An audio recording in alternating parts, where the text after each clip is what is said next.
प्रिया को अपने ससुराल आए अभी कुछ ही दिन हुए थे, तो उसका अपने मायके को याद करना तो बनता ही था। हॉल में बैठी प्रिया ऐसे ही अपने फ़ोन पर अपनी फ्रेंड का स्टेटस देखकर अपने पति से कहती है, ये देखो, ये होती है शादी प्रेम। क्या लेविश शादी की है ज्योति ने। यहाँ तो मुझे लगता ही नहीं कि कोई ऐसी शादी करता भी होगा। कितनी बारातें देखी है मैंने जाते हुए, पर ये बात नहीं देखी। स्लो सा गाना बजा दिया, सस्ते से बैंड वाले को बुला लिया और हो गई शादी। ऐसे होती है शादी। शादी तो ऐसी होनी चाहिए कि जब ढोल बजे तो रुके ही ना, लोग झूम जाने चाहिए। तो ये सब इसलिए बोल रही है बहू क्योंकि दिल्ली वालों की शादी तूने देखी नहीं है।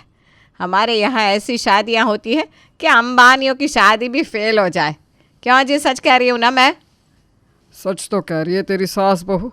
पर शादी से याद आया सुषमा जी, इस बार शादी का कार्ड आया नहीं हमारे यहाँ, जबकि इस बार तो दिसंबर में भी लगन थे। आस पास में किसी का रिश्ता हुआ नहीं क्या? कितने लोग तो बैठे हैं ब्याने लायक। कार्ड आएगा कैसे पापा? मोहल्ले में 2 शादियां हुई है दिसंबर में, एक लड़के की एक लड़की की, पर दोनों लड़के लड़कियों ने भाग कर शादी कर ली। अब भागी हुई शादी में कौन पड़ोसियों को बुलाता है? अपने माँ बाप तक को तो बुलाया नहीं दोनों ने। ये क्या बात हुई भला? अरे भाग कर शादी करने के बाद तो पार्टी देनी चाहिए कि नहीं?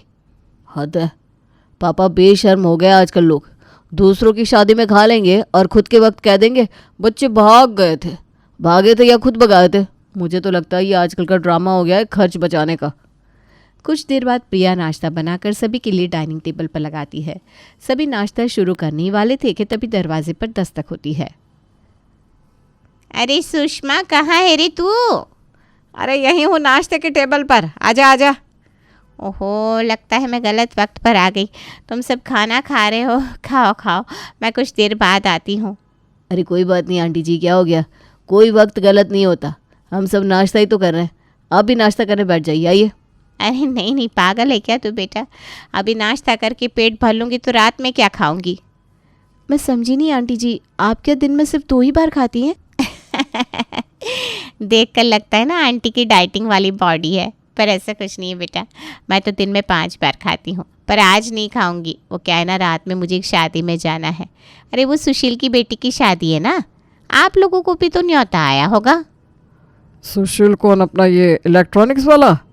हाँ, वही भाई साहब जिसके साथ हर शाम आप चाय पीने जाते हैं। अच्छा, उसके घर में फंक्शन है और मुझे तो पता ही नहीं है। समझ में आया, इसीलिए पिछली रात वो मुझे फ़ोन कर रहा था। पर मैं तो कस्टमरों को डील कर रहा था, ज़रूर घर आया होगा कार्ड देने। पिछली रात तो मैं घर पर थी ही नहीं ना, कीर्तन था तो कीर्तन में गई हुई थी बहू के साथ। अब मुझे कैसे पता होगा कौन आया था पीछे से कौन नहीं। घर पर तो ताला लगा हुआ था। बस यही तो बात है, एन वक्त पर आप घर छोड़कर यहाँ वहाँ चली जाती हैं, और जब मैं कहीं चलने को कहता हूँ तो आपको पूजा पाठ, घुटनों के दर्द सब याद आ जाते हैं। घर के बड़ों का काम क्या होता है? घर की रखवाली करना। पर आपको तो बाहर जाना था। लौट गया ना सुशील, गया ना कार्ड हाथ से। अब बैठी रहिए, करिए दूसरे कार्ड का इंतज़ार। मूड ख़राब हो गया मेरा तो, भूखी मर गई। सामने ममता खड़ी है, ज़रा सोच समझ कर तो बोला कीजिए। ये तो कुछ भी बोलते हैं। ममता तू बता कैसे आना हुआ? वही रात की शादी के सिलसिले में। देख, साड़ी तो मैंने निकाल कर साइड कर ली है, पर उसके साथ में ना मैचिंग के गहने नहीं है मेरे पास। बड़े रिसॉर्ट में शादी है, एक रात के 12 लाख लग रहे। अब ऐसी जगह तो ठीक से जाना होगा ना। वो सेट तूने प्रेम की शादी में नहीं पहना था, एक बार दे सकती है क्या मुझे? मेरी साड़ी के साथ ना पूरा जाएगा। कल सुबह होते ही मैं तुझे वापस लौटा दूंगी।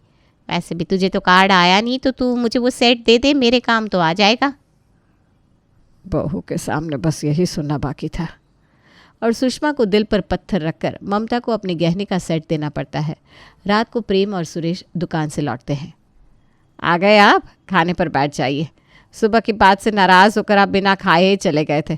पूरा दिन कलेजा कल्पता रहा मेरा। रात के खाने में मैंने आपके फेवरेट आलू के पराठे बनाए हैं। माफ़ कर दीजिए मुझे और खा लीजिए। आपकी गलती के कारण कितना प्रॉब्लम हुआ मुझे आपको अंदाज़ा भी है सुषमा जी। सुबह से 10 लोग टोक चुके हैं मुझे कि कार्ड आया कि नहीं, कार्ड आया कि नहीं, रात को शादी में आ रहे हैं कि नहीं। मैंने सबसे झूठ कह दिया कि मेरे रिश्तेदार के यहाँ सगाई है तो वहाँ जाना ज़्यादा ज़रूरी है। आप और बहू तैयार हो जाइए, हम बाहर खाना खाने जा रहे हैं। सभी हमें निकलता देखेंगे तो कम से कम उन्हें ये तो लगेगा कि हमें सच में कहीं से न्योता आया है। लगता है मेरे किस्मत में मेरे ससुराल पक्ष की शादी देखनी है ही नहीं मम्मी जी, वरना जिस शादी के सीज़न में सभी के घर पर कार्ड आ रहे हैं, हमारे घर पर एक आधा तो आ ही जाता। और लोगों के सामने शर्मसार होने से बचने के लिए पूरा परिवार रेस्टोरेंट में खाना खाने चला जाता है। पर शादी के सीज़न में कब तक सुषमा का परिवार रेस्टोरेंट जा जाकर अपनी इज्जत बचाता रहता। आए दिन सुषमा के पड़ोसियों के घर शादी के कार्ड आ रहे थे, पर सुषमा के घर कोई कार्ड नहीं आ रहा था। और फिर एक दोपहर बजती है दरवाजे की घंटी। हाथ में कार्ड और मिठाई लिए एक साथ 4-5 लोग अंदर आते हैं। लगता है ये प्रेम के दोस्त है। हे भगवान, तूने बहू के सामने इज्जत रख ली। हाँ हाँ बेटा जी, आप दरवाजे पर क्यों खड़े, आइए अंदर आइए। आपकी बेटी की शादी है आंटी जी, आपको बिल्कुल से आना है। अरे आपने बोल दिया बेटा जी, हम बिल्कुल आएंगे, पर उसके पहले आप सबको बैठ कर चाय नाश्ता करना होगा, फिर आराम से बाकी जगहों पर कार्ड बांटते रहिएगा। प्रिया बेटा ज़रा देख तो कौन आया है, चाय नाश्ता लेकर आ बेटा। प्रिया और सुषमा आए मेहमानों की अच्छे से खातिर करते हैं। कार्ड के साथ बर्फ़ी का डब्बा देने के बाद करण अपने दोस्तों के साथ वापस लौट जाता है। आप बोल बहू, शादी के कार्ड के साथ 1 किलो की बर्फ़ी का डिब्बा कौन देता है? ऐसी होती है हमारे यहाँ शादियाँ, अब तू अंदाज़ा लगा ले। मैं तो खुद शॉक्ड हूँ मम्मी जी, मान गई मैं। वो तो अच्छा है कि मैं और आप घर पर थे, वरना पापा जी के दोस्त की तरह प्रेम के दोस्त भी बिना कार्ड दिए वापस चले जाते। सुषमा पूरी तरह खुश भी नहीं हुई थी कि फिर से दरवाजे की बेल बजती है और करण अंदर आता है। अब सॉरी आंटी जी, मैं गलत घर पर आ गया था। मैं ना मंजू आंटी को ढूंढ रहा था, उनका घर तो बगल वाला है, उनके बेटे का दोस्त हूँ मैं। उसे कार्ड देने आया था, गलती से यहाँ आ गया। प्लीज़ क्या वो कार्ड और मिठाई आप वापस कर सकती हैं? आपको कार्ड रिसीव करते वक्त उस पर लिखा हुआ नाम तो पढ़ना चाहिए था ना मम्मी जी। बेकार में इंसल्ट हो गई। शादी का सीज़न नहीं हो गया, जी का जंजाल हो गया था। फेसबुक हो या इंस्टाग्राम, हर तरफ सिर्फ शादी की पोस्ट ही दिख रहे थे। और ऐसे में आपके घर शादी का कार्ड ना आए तो कितना बुरा लगता है। मेरे मायके में तो शादी के सीज़न शुरू होते ही कार्ड आने शुरू हो जाते थे। पापा के कॉन्टेक्ट्स ही इतने थे, कई बार तो एक दिन में 3-3, 4-4 इन्विटेशन आ जाते थे। फिर मैं और मम्मी एक जगह, पापा भाई दूसरी जगह। शायद ही कोई ऐसा दिन होता था जब लग्न के समय मेरे घर पर डिनर बना हो, और यहाँ तो शादी के कार्ड ही नहीं आते। कितना मन कर रहा है शादी का खाना खाने का। ये तो है, पापा कितना ही रेस्टोरेंट का खाना क्यों ना खा ले, शादी के खाने की बात ही अलग होती है। पर फिलहाल सामने तो सब्जी रोटी है भैया, वही खानी पड़ेगी। शादी का पुलाव बड़ा याद आ रहा है मुझे। खैर, मम्मी जी ने यहाँ की शादी की कितनी तारीफ़ की थी। मैंने तो बालों पर तेल भी नहीं लगाया कि भाई कहीं कार्ड आ गया तो इतनी ठंड में शैम्पू करनी पड़ेगी। पर देखो कार्ड आया ही नहीं, अब लगा लेती हूँ तेल। मुझे भी लगा दीजिए ना भाभी, कॉलेज तो ख़त्म हो गए और शादी में कोई बुलाने से राम है। अच्छा खाकर मन खुश नहीं हो रहा, कम से कम तेल लगाकर बाल तो खुश हो जाए। पर वो कहते ना, इंसान जब उम्मीद छोड़ देता है, सुनहरी किरण उसी वक्त दिखाई देती है। पिंकी प्रिया के बालों में तेल लगा देती है और प्रिया पिंकी के बालों पर तेल चपोड़े दोनों ननद भाभी बैठी हुई थी कि आ जाता है शादी का न्योता। अरे सुषमा, देख तो कौन आया है। ये लोग तेरा पता पूछ रहे थे, शायद शादी का न्योता लेकर आए हैं। शादी का न्योता? फिर से कहीं गलत घर पर तो नहीं आ गए ये लोग? अरे भाई साहब, आप कितने दिनों से आपसे मिलना नहीं हुआ। मिलना नहीं हुआ तो क्या हो गया महेश, किसी को नहीं भूलता। मेरे बुरे दिन में कितना साथ दिया था तूने मेरा, तो अब अच्छे दिनों में मैं तुझे कैसे भूल जाऊं। बेटे की शादी है और तुझे आना है। अरे पर तू तो फॉरेन चला गया था ना। वही तो बता रहा हूँ, मेरा लड़का तो कह रहा था पापा फॉरेन में ही शादी कर लेते, पर मैंने कहा नहीं, जिन लोगों की शादियों में खाया है उन्हें खिलाना भी तो बनता है। शादी के लिए ही तो आए, होते ही वापस लौट जाएंगे। महेश के जाते ही पूरे घर में अफरा तफरी मच जाती है। बतावा भी तो तेल लगाया और अभी आ गया न्योता। पता होता तो पहले ही लगा लेती ना तेल में, अब शैम्पू कर लेती हूँ मैं। ए जी, कब की शादी है वैसे? कल की है। कल की ही है? ओहो, कल तो मंगलवार पड़ गया। सोचा था कल से व्रत शुरू करूँगी, पर चलो कोई बात नहीं, आने वाले हफ्ते से कर लूँगी। अरे कर लो ना मम्मी, शादी में मिठाई खा लेना। हाँ ठीक ही है, आप लोग जाइए, एंजॉय कीजिएगा। अरे अभी तो तुम पुलाव और पास्ता कर रही थी, अब कार्ड आ गया तो दुखी हो रही हो। अरे भैया, जाकर अपनी बेइज्जती करवाऊँ क्या? पार्टी में पहनने लायक 2 ही तो कपड़े हैं मेरे पास, जो मैं 50-60 शादियों में पहन चुकी हूँ। पूरे मोहल्ले को इनविटेशन दिया है अंकल जी ने।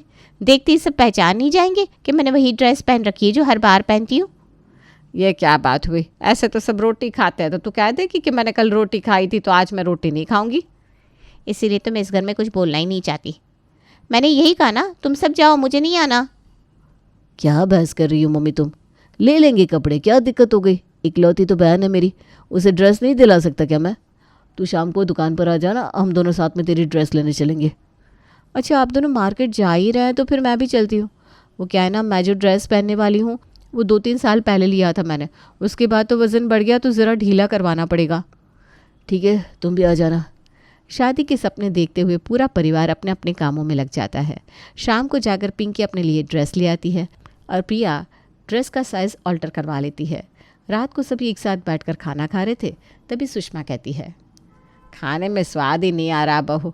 आटा तो गूंदाई हुआ है, एक काम कर, उसी आटे को कड़ा कर दे और पूरियाँ उतार दे।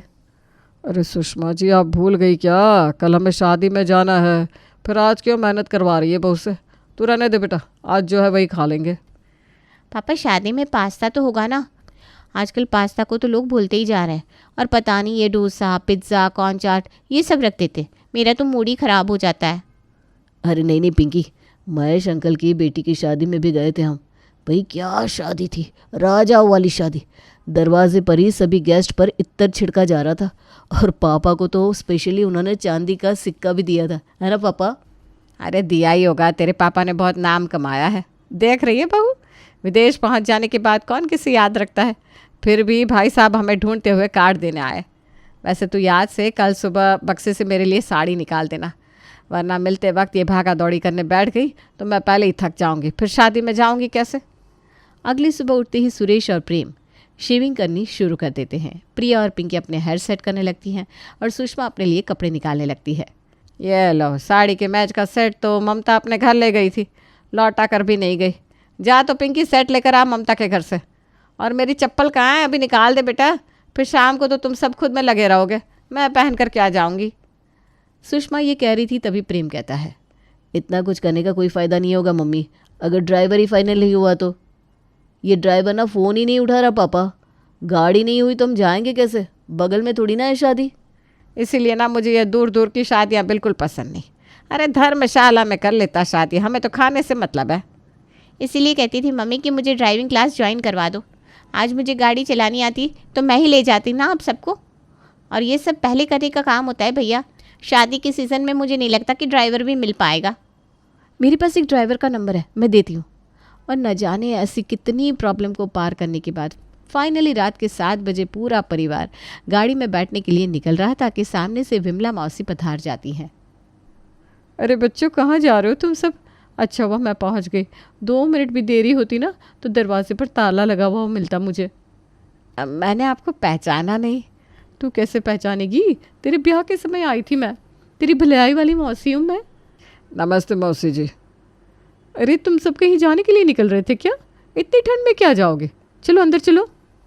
पार्टी में जाने के चांसेस ख़त्म होते थे, प्रिया फुसफुसाते हुए अपनी ननद से कहती है, अब ये कौन सा नया रिश्तेदार आ गया दीदी, शादी में कैसे जाएंगे हम? नहीं जाएंगी, और क्या, पूरा मोहल्ला खाली है, किसी के घर पर एक शख्स भी नहीं है, और एक हम हैं। इन्हें पूरी रात अब मौसी जी की खातिरदारी करनी पड़ेगी। बेचारी प्रिया को किचन में जाकर खाने की तैयारी शुरू करनी पड़ती है। पूरा किचन साफ कर दिया था, सोचा था अब आराम से पार्टी एंजॉय करूंगी, पर कहाँ है मेरी किस्मत में पार्टी में जाना।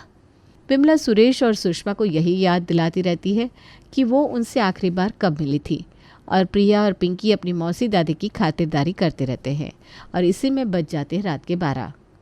ये बाहर से कैसी आवाज़ आ रही है पापा? तुझे भी सुनाई दी ना, मुझे भी लगा। पूरा मोहल्ला खाली था, ऐसे में चोरों की नज़र से मोहल्ला बचता कैसे?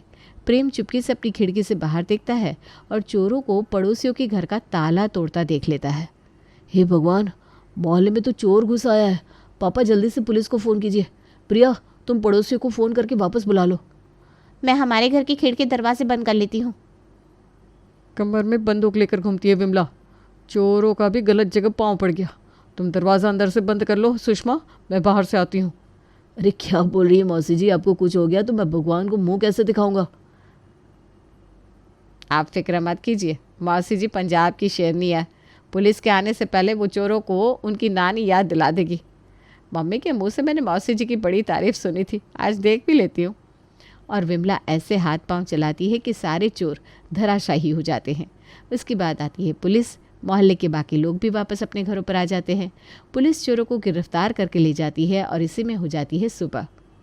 आज अगर मौसी जी नहीं होती तो हमारे घर से चोर सब कुछ लूट कर चले जाते।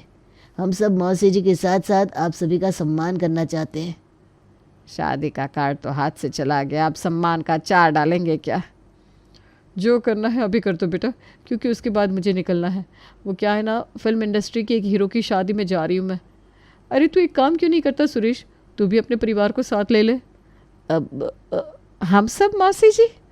हाँ क्यों नहीं, अरे घर जैसे संबंध है मेरे तुम लोगों के साथ। चलो सामान पैक करो, 11 बजे की गाड़ी से निकल चलते हैं मुंबई। और फाइनली प्रिया को अपने ससुराल की ठंड की पहली शादी देखने को मिल ही जाती है।